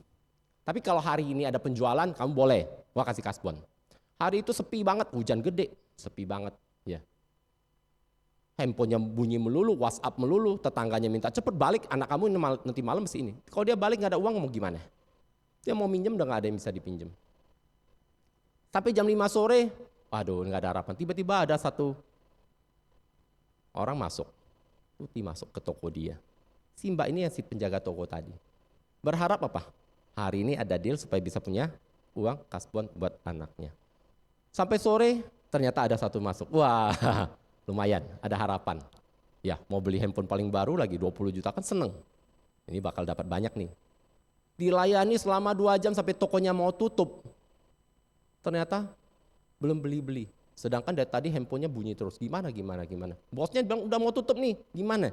Kira-kira kalau Anda jadi si Mbak ini, emosi nggak? Marah nggak? Kesel nggak? Kecewa nggak? Sedih nggak? Ya kan? Nah pertanyaan saya, Cituti, kalau umpamanya tahu si Mbaknya modelnya kayak gitu, dia punya masalah seperti itu, benci nggak dengan dia? Marah nggak? Tapi kenapa kita marah? Karena kita tidak pernah mau tahu susahnya orang. Dalam hidup kita tidak pernah mau tahu ceritanya orang. Kita tidak pernah mau tahu dunia seperti apa. Kita cuman lihat ke dalam. Gua raja. Akhirnya kita kehilangan sisi meta karuna kita. Sisi cinta kasih kita cuma ada di vihara. Semoga semua makhluk hidup bahagia. Kan gitu doang. Setelah itu ya bahagianya lu asal jangan nyusahin gua. Bahagianya lu nggak boleh ngomelin gua. Kita nggak mau tahu. Ya. Kenapa kita nggak marah? Bahkan mungkin kita tolong dia. Kalau kita tahu ceritanya. Dan inilah yang terjadi dalam hidup kita. Karena kita tidak pernah berpikir tentang orang lain, tentang penderitaan orang lain, maka kita marah. Ya. Kita ketemu satu karyawan, gitu kerja aja nggak bisa. Kalau dia bisa, dia mungkin udah jadi bos. Karena dia tidak bisa, maka dia ada di sana. Kita marah, kita berharap semua orang harus bisa seperti saya, nggak bisa. Anda bisa masak, suruh orang lain bisa masak, belum tentu. Bisa masak air. Ini yang sering terjadi pertentangan. Kenapa? Karena setiap orang merasa dirinya benar. Setiap orang tidak mau disalahkan. Setiap orang merasa dirinya raja. Setiap orang merasa dirinya yang terpenting. Sehingga kita melupakan orang lain, melupakan keadaan-keadaan di luar diri kita. Bapak Ibu teman-teman, belajarlah membuat sebuah cerita. Ketika kita mengalami hal yang tidak menyenangkan, maka kita harus membuat cerita yang baik dalam pikiran kita. Kalau tidak, kita terjebak ke dalam penderitaan yang tanpa henti. Ya, jadi Bapak Ibu teman-teman, ingat baik-baik bahwa dalam kehidupan kita akan bertemu dengan cerita-cerita ini begitu banyak. Ya, seperti saya pernah omong ya, mungkin jelaskan di sini juga. Ya, naik mobil lagi santai-santai, lagi happy kan, naik gaji, wah dapat banyak bonus akhir tahun, seneng, lagi naik mobil, tiba-tiba ada satu mobil nyalip, tiba-tiba hampir ketabrak, masih seneng nggak? Masih seneng? Ngomel, hampir ketabrak, sampai ini, terus dia udah pergi, nggak kekejar. Tadi kan happy kan? Tiba-tiba kita disalip saja, mobil kita disalip saja, happy-nya hilang nggak? Wush. Yang muncul apa? Kecewa, marah, maki-maki kan? Clear. Coba kita sekarang bayangkan, ada satu orang anaknya lagi jatuh, ya kecelakaan, dia harus segera bawa anaknya ke rumah sakit. Ya, hari itu dia nyetir mobil dengan cepat. Ada satu mobil di depan yang jalannya pelan banget di jalur cepat. Ya, santai-santai enjoy. Ya, ada kesempatan biar dia bisa cepat, dia salip dan hampir ketabrak. Ya, supaya dia bisa cepat sampai ke rumah sakit. Kalau tahu cerita seperti itu, marah nggak kita dengan yang nyalip mobil? Kebayang kan? Kita tidak bisa merubah keadaan. Kita tidak bisa merubah kejadian. Nggak bisa. Tapi yang bisa kita rubah apa? Batin. Ada orang mengalami satu kejadian, dia marah, kecewa, sedih, stres. Tapi kejadian yang sama dialami oleh orang lain belum tentu loh. Bisa jadi it's okay, enjoy aja. Apa yang membedakan? Kualitas batin, kualitas kebijaksanaan. Dengan melatih diri kita mampu mengendalikan. Ya, respon kita terhadap sebuah keadaan itu menentukan bahagia atau sedihnya kita. Jadi kalau Bapak Ibu teman-teman mau bahagia hari ini sampai ke masa depan, berilah respon yang baik. Buatlah cerita yang baik dalam pikiran kita, apapun itu. Kalau kita ceritanya buruk, belum ketemu orang saja, contoh orang yang kita tidak sukai, kita mau ketemu aja. Wah kalau ketemu dia nih, kayaknya dia bakal mau pinjam uang lagi dari gua nih. Dia pernah tipu gua. Udah happy nggak? Udah nggak happy. Kita belum pernah tahu apa ceritanya, tapi kita sudah buat cerita sendiri yang buruk. Dan kadang-kadang kita tuh seperti judge bau, hakim bau, tahu nggak? Ya, lihat muka orang kayak gini, ini mukanya muka penipu nih kayaknya nih orang. Baru lihat mukanya sedikit, kita udah langsung nyimpulkan ini orangnya. Oh kalau gini orangnya baik, kalau ini. Kita setiap hari terjebak ke dalam yang namanya seperti hakim memutuskan. Oh kayak gini orangnya begitu bersalah. Kalau ini kita kadang-kadang terjebak di sana. Dan yang lucunya dalam hidup, kita membuat cerita kan, membuat film kan dalam pikiran kita setiap saat kan. Sutradaranya siapa? Pemainnya siapa? Produsernya siapa? Penontonnya siapa? Komentatornya siapa? Yang maki-maki siapa? Kita membuat semua itu terjadi dan kita sebagai orang yang menghakimi. Suka nggak kalau diomelin orang? Siapa namanya? Siapa? Acen. Ci Acen. Kalau diomelin orang suka? Ci Acen pernah ngomelin Ci Acen nggak? Pernah. Ci Acen tahu kan kalau Ci Acen nggak suka diomelin kan? Tapi kenapa Ci Acen ngomelin Ci Acen? Simpel pertanyaannya. Siapa yang pernah ngomelin diri sendiri? Ada? Nggak ada? Nggak ada yang ngaku ini. Banyak di antara kita ada yang namanya penyesalan. Kita menyesal. Sehingga kita gara-gara Acen kemarin bikin Acen hari ini susah. Gara-gara Acen kemarin bikin Acen hari ini punya utang. Kenapa sih Acen kemarin kok begitu? Diomelin tuh. Acen ngomelin Acen. Dan kita sudah tahu Acen gak suka diomelin pada dasarnya. Tapi kenapa ngomelin diri sendiri? Karena kita tidak merasa nyaman, puas dengan diri kita. Kita gak bisa menerima. Ya, menerima diri sendiri dan orang lain. Yang paling sulit seringkali menerima diri sendiri. Kenapa? Kalau orang lain kita gak ketemu nih, ya. Kita pernah disakitikan sama si mantan nomor 676, masih ingat? Banyak banget itu. Mungkin kita kalau nggak ketemu si mantan, no problem. Tapi kalau orang yang kita benci, orang yang nyakitin kita, adalah orang yang kita ketemu 24 jam sehari, yaitu diri sendiri. Apa yang terjadi? Banyak orang menyakiti dirinya. Iya, banyak orang menyiksa dirinya. Sampai akhirnya dirinya pun dibunuh. Namanya bunuh diri. Itu kenapa? Karena kebencian dia kepada dirinya. Bagaimana bisa happy kalau kita penuh dengan kebencian? Banyak orang yang nggak pernah tahu, ya, konsep kebencian ini pada diri itu kadang-kadang lebih ganas dibanding kepada orang lain. Ya, penyesalan, ya. Saya mungkin belum pernah cerita di sini atau udah pernah cerita, saya ceritakan sekali lagi. Ketemu satu orang usianya 42 tahun, ya, di satu umat vihara. Semua orang lihat ini gadisnya ceria banget, ceria, ya, cewek ceria banget. Ya dia nggak married. Suatu hari habis ceramah dia ketemu Romo, saya mau ngobrol, boleh ngobrol. Romo, ya ini nggak boleh kasih tahu orang ya. Iya nggak aman, kalau saya kan konselor, kita udah janji nggak akan orang yang tahu. Dia bilang, Romo, semua orang tahu saya ke vihara happy, tapi selama 23 tahun, ya 24 tahun ya, selama 24 tahun saya tiap hari ngutuk diri saya sendiri loh, Romo. Saya udah mau coba bunuh diri berapa kali. Ya. Saya bilang kenapa ya? Usia 18 tahun dia diperkosa. Diperkosa oleh orang rumahnya sendiri. Dia nggak mau kasih tahu siapa. Dan nggak kasih tahu. Dia harus melarikan diri dari rumah. Dan selama 24 tahun sampai usianya sekarang 42 tahun. Setiap malam dia masih bisa bangun ketakutan. Yeah. Dan tiap hari dia, kenapa gue bodoh banget ya 20-an tahun yang lalu. Kenapa gue bisa diem doang ya? Kenapa gue nggak laporin? Kebayangkan? Bencinya pada diri sendiri, mungkin orang lain nggak tahu. Tiba-tiba kita lihat satu orang bunuh diri aja. Kita nggak tahu ceritanya apa. Biasanya karena dia punya penyesalan, punya kemarahan, punya kebencian yang mendalam pada dirinya. Ya. Beruntung dia belajar Buddha Dharma pelan-pelan. Ya, pas ketemu saya ajarkan cara healing 1, 2, 3 kali. Habis itu dia ikut Pak Baja sama Neri, kemudian dia ikut pelatihan, banyak pelatihan, retret dan seterusnya. Terakhir saya ketemu dia bilang sudah 90% bisa lepas. Tapi berapa banyak orang punya kesempatan itu? Sisanya nggak punya kesempatan, udah pindah alam kali. Ya, jadi artinya apa? Kebencian. Ini penyakit yang luar biasa. Kalau kita benci dan kemudian kita tidak bisa atasi, problem banget. Ya, oke, selanjutnya. Next, sebentar. Oke, sebentar ini.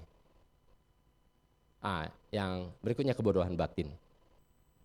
Oke, moha. Kita seringkali merasa bahwa hidup kita itu tidak baik-baik saja. Apapun yang terjadi nggak baik-baik saja. Kita merasa, aduh, kok gua nggak beruntung, ya. Selalu merasa kurang, merasa nggak beruntung, merasa tidak nyaman, ya. Oke, ya, saya pengen sebuah cerita, ya. Lanjutkan sebuah cerita. Siapa namanya?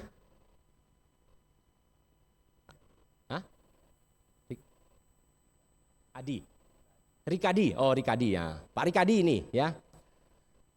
Pak Rikadi hari ini habis pulang dari Ekayana ini ya. Selesai pulang ke Ekayana, Pak Rikadi di jalan, keliling-keliling lagi jalan kaki. Tiba-tiba ketemu koin. Koin kuno. Ya, koin kuno, terus sambil pegang-pegang koin kuno ini, ya jalan-jalan, koin kuno ini buat apa ya? Gua nggak ngerti. Lewat ke satu tempat jual kayu, ya, tempat orang jual kayu bagus. Si pemilik ini datang, lihat Pak Rikadi nih, ya, ada satu bapak-bapak lewat depan tempat dia, ya, bawa koin kuno, dipanggil, Pak, sini, ya, itu lagi bawa apa? Pak Rikadi bilang, bawa koin nih. Ya, harganya berapa? Kan nggak tahu harganya berapa kan? Pak Rikadi bilang, saya cuma ketemu doang di jalan. Oke, saya ini lagi kumpulin koin kuno, saya penggemar koin kuno. Ya, kata si tukang kayu. Ya, mau nggak? Ya, Pak Rikadi. Ya, si toko jual kayu ini, ya, nawarin. Yuk, kalau nggak tahu harganya berapa, tukeran mau nggak? Saya punya kayu yang bagus banget nih buat ukiran. Ya, tukar dengan koinnya. Pak Rikadi mau nggak? Pak Rikadi mau nggak tukaran? Kalau nggak mau selesai ceritanya nih. Nah, semua yang lain pelototin nih, mau nggak? Kalau nggak mau skip langsung. Nah kan Pak Rikadi yang punya koin. Mau nggak Pak Rikadi? Ah mau. Terpaksa nggak? Ikhlas nggak ini? Ikhlas. Diancam dulu ya. Mau ya? Pak Rikadi akhirnya koinnya tuker kayu. Aduh, bawa kayu ini berat. Tapi ya udahlah, kayu lumayan lah daripada koin tadi kan. Ya Pak Rikadi jalan-jalan lagi, sampai ke tempat pemahat. Ya. Nah si pemahat ini lihat, Pak Rikadi kayunya bagus nih, buat gua dong. Ya, harganya berapa? Pak Rikadi kan nggak ngerti harganya berapa. Kalau nggak gini aja, saya punya kayu patung, patung kuda yang udah jadi nih ya. Ini bagus nih, tapi saya butuh bahan kayunya, itu bahan kayunya bagus. Iya, tukeran mau nggak? Pak Rikadi mau nggak tukeran? Mau ya, kalau nggak mau selesai cerita kan gitu. Jadi mau nggak mau gitu ya, mau. Ya, oke, akhirnya tukeran nih. Ya, tukeran. Habis tukeran, selesai. Ya, Pak Rikadi, aduh bawa patung nih, buat apa nih? Taruh di rumah juga sumpek kan, susah gitu loh. Ya, mau? Ya, belum ditanya udah mau. Kalau ini belum ditanya udah mau juga. Langsung, ya.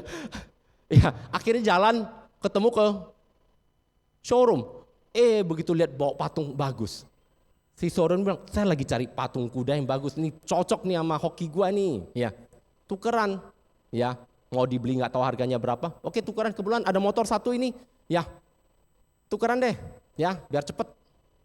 Ya, boleh bawa pulang dulu nanti surat-suratnya nyusul. Pak Rikadi seneng nggak? Senang atau senang banget? Lihat mukanya udah kelihatan. Tadi cuma tukar koin jadi kayu, boleh. Kalau sekarang senang boleh lah ya. Oke, akhirnya Pak Rikadi ya bawa motornya. Wah seneng dong. Ya keliling Serpong. Ngange, ketemu kawan lama. Namanya si Begal. Nyawa atau motor? Motor sini.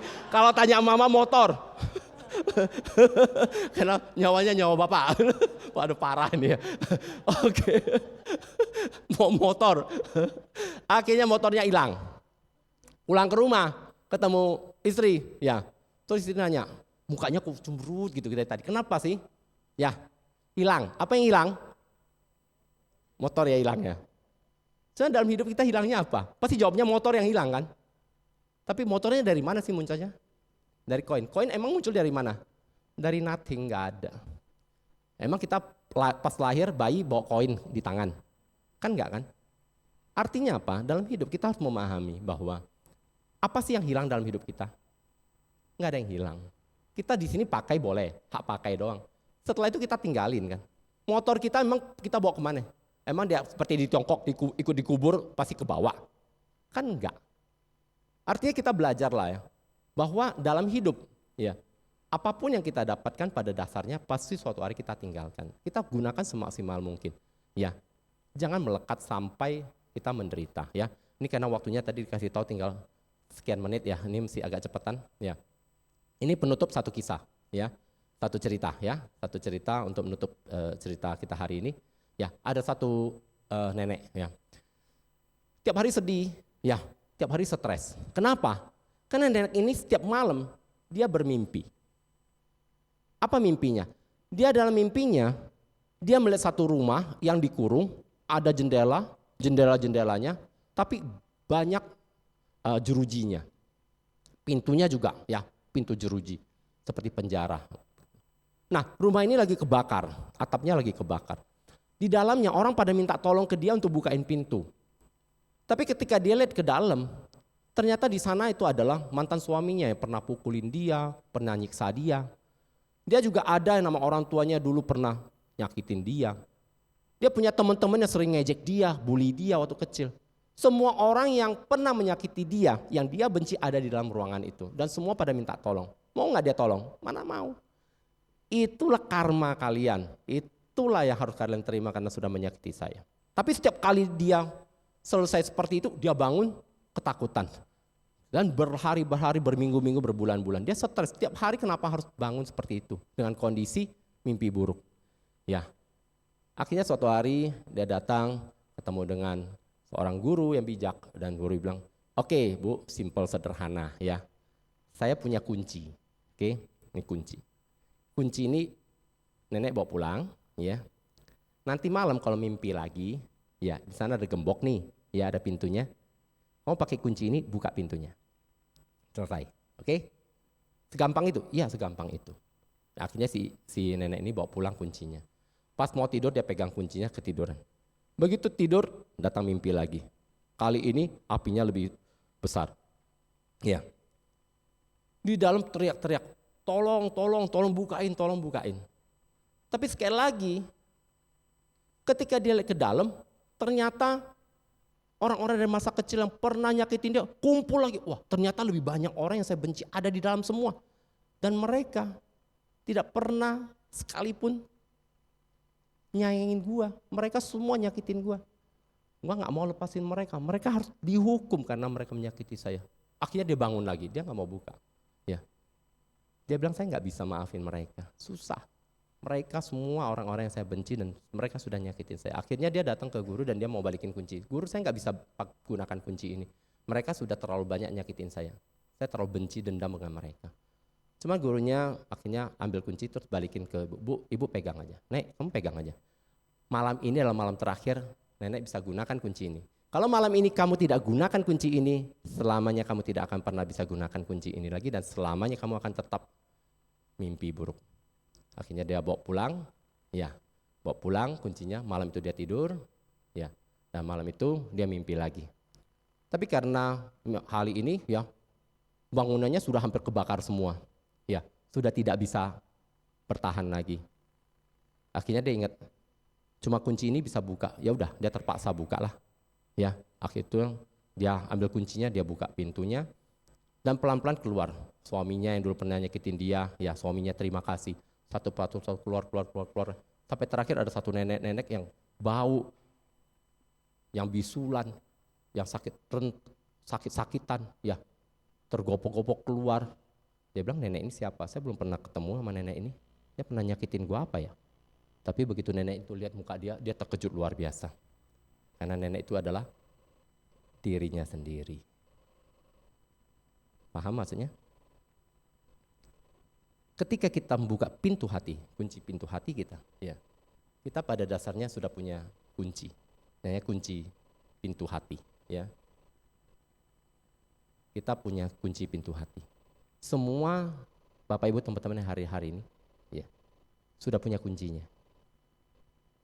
Kalau kita tidak pernah buka kunci kita, tidak pernah gunakan kunci kita, yang paling menderita adalah diri kita. Ketika kita buka pintu ini, maka yang terbebas siapa? Diri sendiri. Jadi gunakan pintu hati, kunci pintu hati. Memaafkan. Mudah nggak memaafkan? Apa itu memaafkan? Berkali-kali saya sampaikan di banyak pertemuan. Memaafkan adalah memaklumi. Maklumilah kalau umpamanya dia seperti itu. Mungkin dia ada kekeliruan, mungkin dia belum mengerti, mungkin dia belum dewasa, mungkin kita memaafkan. Memaafkan belum tentu bisa merubah keadaan. Memaafkan belum tentu bisa merubah orang itu menjadi lebih baik. Tapi dengan memaafkan, memaklumi orang lain, maka kita sudah pasti bahagia. Ya. Semua orang yang pernah menyakiti kita maafkan dengan cara memaklumi. Ya. Dia dididik dengan cara keras seperti itu oleh orang tua sehingga dia punya karakter jelek, ya sudah, saya maklumi dia. Contoh anak kecil, lompat-lompat di mall, lompat-lompat, wah teriak-teriak. Kita benci sama dia? Enggak, kenapa? Karena kita maklumi dia masih anak-anak. Kalau dalam kehidupan usia menentukan karakter, tapi kalau dalam kehidupan ada nggak orang yang sudah ubanan usia 70 tahun tapi karakternya kayak anak-anak masih ada? Kayak masih anak TK? Nggak mau tahu, cuek, seleboran. Terus kita mau marah sama dia? Atau kita maklumi dia? Belajar maklumi. Simpelnya begitu. Ketemu dengan seseorang yang tidak menyenangkan, saya maklumi, ya sudah gitu. Ini orang yang memang modelnya udah begini, karakternya begini, maklumi aja. Ya, sebetulnya masih ada panjang sekali, tapi di sana udah cut. Oke, nah satu hal ya, bahwa melepaskan kemelekatan membuat kita akan mendapatkan semuanya. Seperti tangan yang digenggam, kita genggam terus kebencian, genggam terus, kita nggak bisa dapat apa-apa. Tapi hanya dengan melepaskan kita baru bisa terima. Orang banyak yang mau mendapatkan kebahagiaan, tapi tangannya penuh dengan kebencian, kemarahan, dendam, kekecewaan, semuanya digenggam. Bahagia mau masuk kemana lagi? Hanya dengan melepaskan, kita baru bisa mendapatkan. Ya, jadi belajarlah lepaskan untuk semua hal ya. Semoga ini artinya satu lagi, hidup dengan kebaikan secara setiap saat itu yang membuat kita menjadi lebih awareness, lebih sadar bahwa ya sebetulnya kalau ada waktu banyak sekali yang ingin saya sampaikan lebih lanjut ya. Ini ceritanya udah karena waktunya sangat terbatas. Tentu cerita ini saya harap bisa menginspirasi teman-teman semua bahwa dalam hidup kebahagiaan dan penderitaan itu bukan karena orang lain, bukan karena penyebab di luar diri kita. Bapak Ibu teman-teman kalau mau bahagia ya bahagia aja, simple sederhana. Berpikirlah yang baik, Anda akan bahagia. Tapi berpikir buruk apapun bisa menjadi penderitaan. Ya, kira-kira begitu ya. Masih ada tanya jawab nggak? Nggak ada lagi. Oh, udah habis waktunya. ya, waktu terbatas kalau di ceramah ini ya memang limit ya, ada limit ya sekitar 45 menit ya. Cepat kayak wush ya. Cepat sudah lewat. Tapi intinya Bapak Ibu teman-teman ya, saya berharap kita semua dalam kehidupan sekarang menyambut tahun baru yang lebih baik, tahun 2026. Kalaupun ada kebencian, dendam, kemarahan di kemarin-kemarin, udah lepaskanlah, clear. Ya, kita mau menjadi lebih bahagia harus bisa melepaskan itu semua. Ya, ingat baik-baik, melepaskan butuh pemaafan, pemaafan butuh memaklumi, mengerti bahwa dia juga menderita. Mungkin karena dia ingin bahagia, dia lakukan karakternya seperti itu, akhirnya membuat dia menderita dan kita menderita. Ya. Ingat baik-baik, jangan simpan sampah. Ya, banyak orang sering membuang sampah, jangan jadi pengumpul sampah. Orang lain marah, udah buang aja, selesai. Ya, oke. Semoga kita semua maju di dalam Dharma, semoga kita semua berbahagia, dan semoga semua makhluk hidup berbahagia. Sadu, sadu, sadu. Terima kasih. Namo Sang Hyang Adi Budaya, Namo Buddhaya.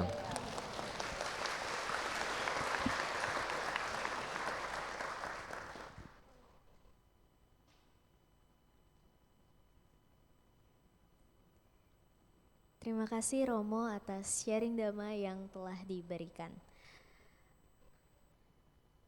Semoga bermanfaat bagi kita semua. Kini marilah kita melakukan kebajikan dengan berdana untuk kepentingan Dharma, seraya menyanyikan lagu Dana Paramita. Umat dapat menyalurkan dana melalui scan kode KRIS atau ke kantong dana yang telah disediakan.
berlimpah rahmat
Terima kasih atas dana yang telah diberikan. Semoga bermanfaat bagi perkembangan Buddha, Dharma, dan Sangha. Selanjutnya, kita akan mendengarkan persembahan lagu yang akan dibawakan oleh tim PU Wihara Ekayana Serpong dengan isyarat tangan yang berjudul Mama Wo Aini dari tim PU. Kepada tim PU kami persilahkan.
Persembahkan bukan hanya untuk ibu yang telah melahirkan kita, tapi juga untuk setiap jiwa luar biasa yang memiliki rahim kasih sayang.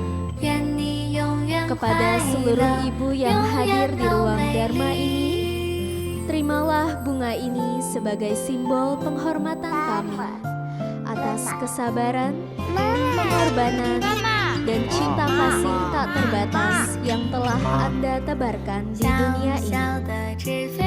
Semoga keharuman bunga ini menjadi cerminan dari kemuliaan hati Anda semua.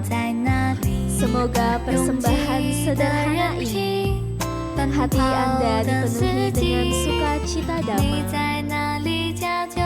Sabe sata bawantu sukitata.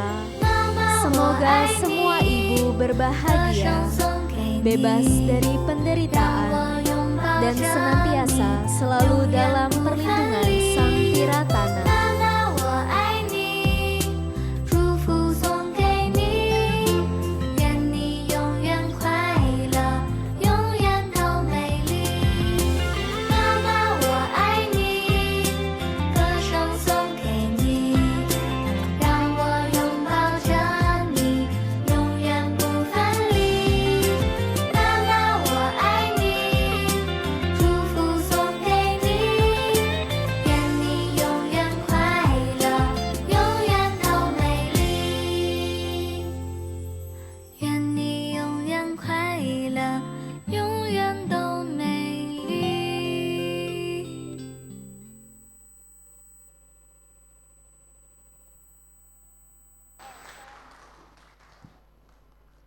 Kami segenap keluarga besar Wihara Ekayana Serpong mengucapkan selamat Hari Ibu kepada seluruh ibu yang hebat dan luar biasa. Terima kasih kepada tim PU yang telah membawakan isyarat tangan dari sebuah lagu yang sangat indah.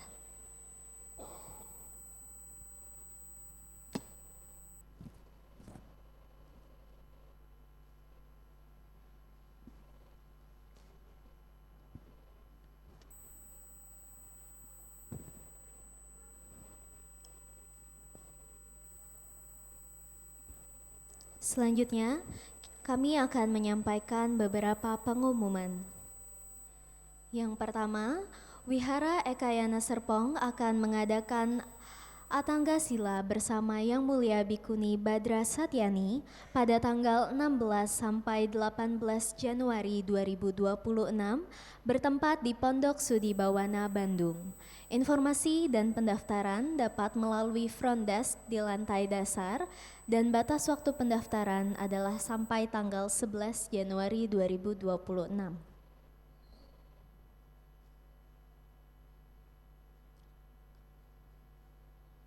Wihara Ekayana Serpong kembali mengadakan Mindful Mom Better Mom pada hari Kamis 15 Januari 2026 pukul 9 pagi hingga 12 siang dibimbing oleh Yang Mulia Biku Yana Badra di ruang Bodgaya lantai 5.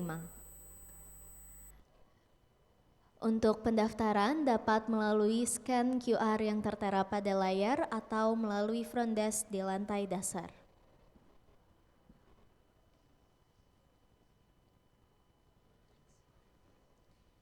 Bagi umat yang ingin mendapatkan informasi terbaru kegiatan Wihara Ekayana Serpong, bisa join WhatsApp Community West yang berfungsi sebagai informasi kegiatan Wihara Ekayana Serpong. Umat bisa scan melalui barcode yang ditampilkan Videotron atau di meja front desk lantai dasar.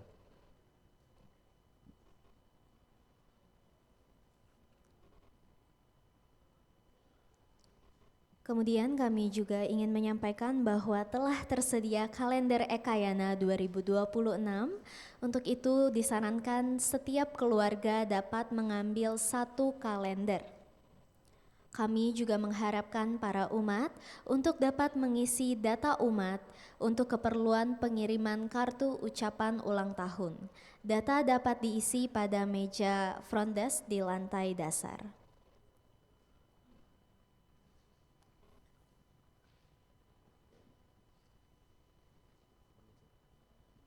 Umat berlutut dan bersikap anjali.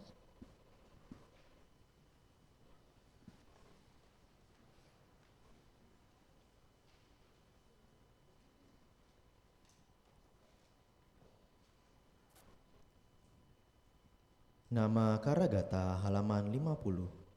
Syair penghormatan. Bagawa yang maha suci telah mencapai penerangan sempurna. Dharma telah dibabarkan dengan sempurna oleh Bagawa. Sangga siswa Bagawa berperilaku baik. Di hadapan Buddha, Dharma, dan Sangga, aku bersujud.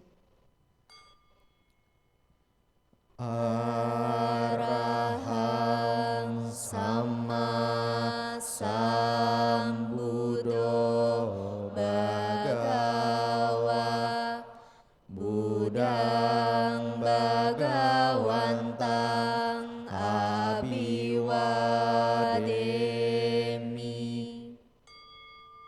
Namo Buddhaya. Swakato Bhagavata Dhammo Dhammang Namasami. Namo Dhammaya. Supatipano Bhagavato Sawaka Sanggo Sanggang Namami. Namo Sanghaya. Marilah kita melimpahkan jasa kebajikan yang telah kita peroleh pada hari ini dengan menyanyikan gata pelimpahan jasa. Umat berdiri dan bersikap anjali.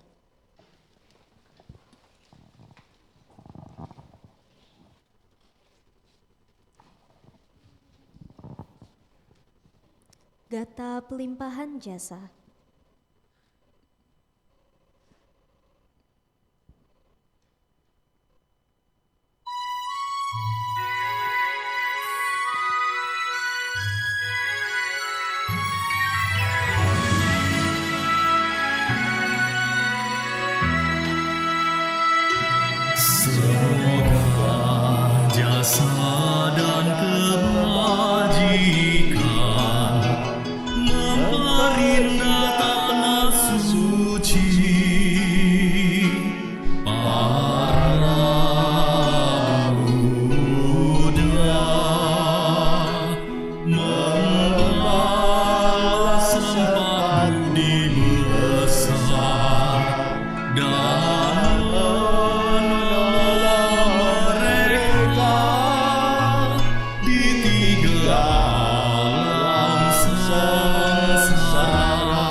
Sabe sata bawantu suki tata, semoga semua makhluk hidup berbahagia. Sadu, sadu, sadu. Puja bakti selesai. Namo Sang Hyang Adi Budaya, Namo Buddhaya.